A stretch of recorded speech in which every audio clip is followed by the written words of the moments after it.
Okay,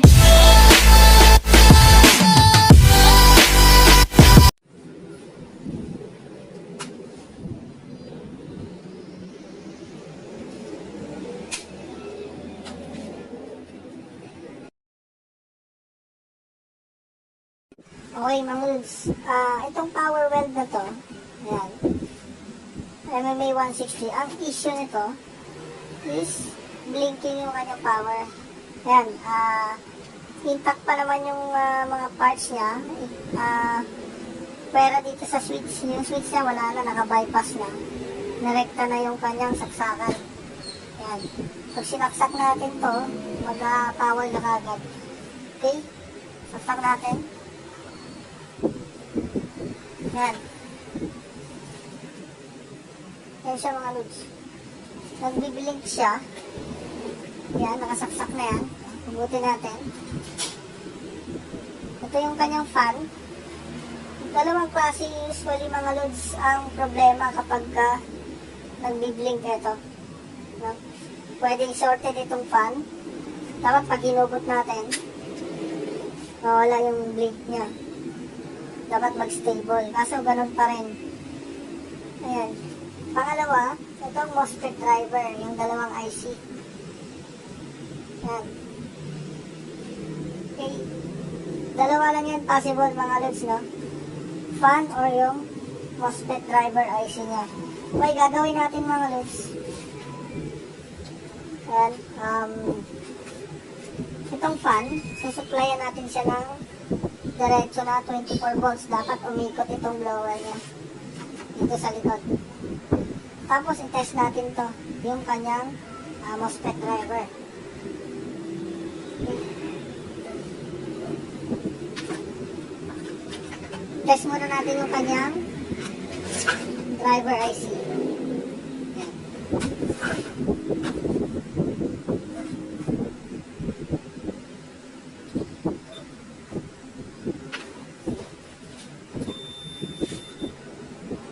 Ito mga lods, diode test ang ano natin, ang setting sa tester. O di kaya resistance test. Ayan. Okay. Automatic kasi itong tester natin. Okay. Ito muna, dalawa kasi itong mga lods, dalawang IC. Ayan.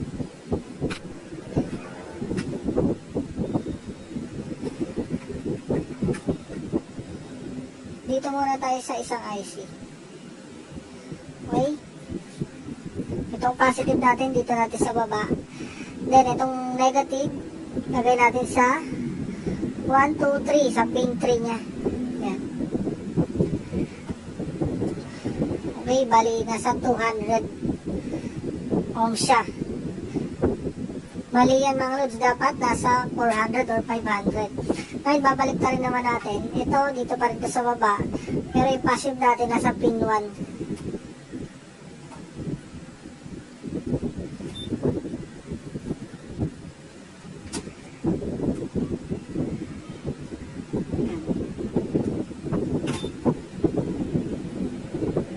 Okay, nasa 248. Okay, ibig sabihin, busted na to, meron na siyang leak. Ito, pangalawa naman.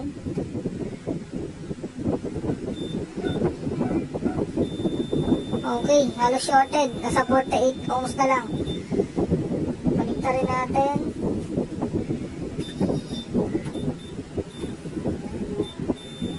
Ito, shorted talaga siya mga lods. Okay, bali, itong MOSFET driver niya, dapat parang diode test ang masukat natin dyan mga lods. Sira ito, dalawa. Ngayon, yung dahilan ng blinking niya, dahil shorted tong kanyang MOSFET driver, nahihirapan itong power supply. Yan. Hirap itong power supply niya ipa-flow yung power papunta dito sa circuit na to. Kaya nangyayari, nagbi-blink yung kanyang power. Okay. Next naman itong kanyang fan. Itong blower niya, 24 volts ito mga lods. Supply natin ito.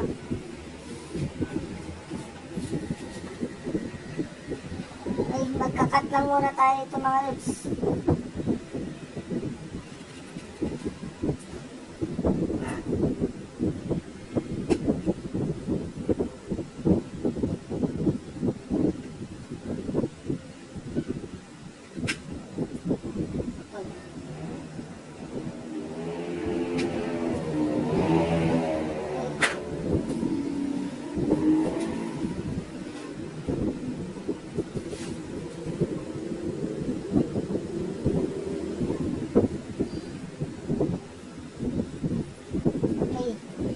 Yan, lalagyan natin siya ng power.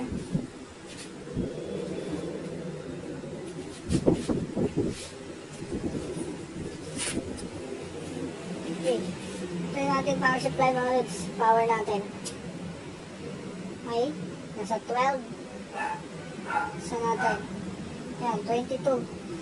Dapat at least 22. Umikot na itong kanyang fan. Okay. Sira din yung kanyang blower sa mga lods. Yan. Meron na yung supply. Yan. Sukatin natin. Tester natin.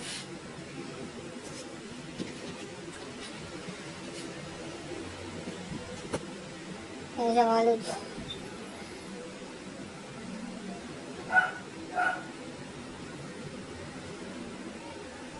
Okay, mayroon siyang 22 volts. Dapat itong blower natin umikot na. Kaso wala. Sira yung blower niya mga lods. Okay. Ayan, papalitan natin yung MOSFET driver. Siyempre pati itong blower niya. Naka-testing natin ulit. Mga lods, i-repair na natin yung kanyang MOSFET driver. Pinalitan natin. Yan. Ito siya mga lods. Yan. Yan. Itong dalawa. Bago na yan. Then yung fan niya mga lods yan. Tinanggal na natin. Kasi sira din to. Yan. Itong fan ipapalit natin. Kaya isasaksak natin siya. Papower natin. Kung mawala yung kanyang blinking. Kung mag-stable yung power. Okay, walang switch to, nakarekta. Yan, pag sinaksak natin yun, magpa-power na yun kakaagad. Yan, ilap natin yung breaker. On natin. Yun. Yan. Okay. Stable yung kanyang output. Yan, stable yung kanyang digital. Yan, try natin yung kanyang output mga lods. Yan, tester natin ito.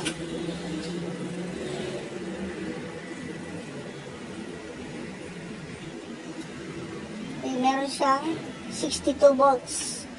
Yan, nakahugot pa yung thermistor yan mga lods. Pero hindi siya nag-error. Ano? Okay. Lagay natin yung fan. Power natin. Then, try natin ngayon i-welding. Okay. Okay mga lods, yan. Nakabit na natin yung kanyang fan. Okay na rin yung kanyang MOSFET driver. Yan. Nilagay muna natin dito yung ating positive kasi wala tayong terminal para dito. Ayan. Ito yung negative natin. Okay.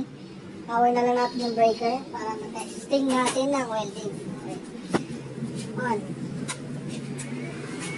Yun. On siya.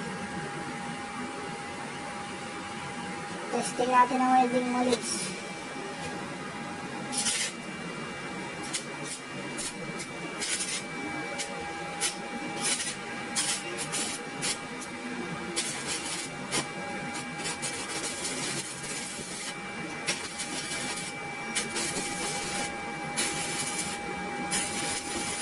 Okay. Okay na.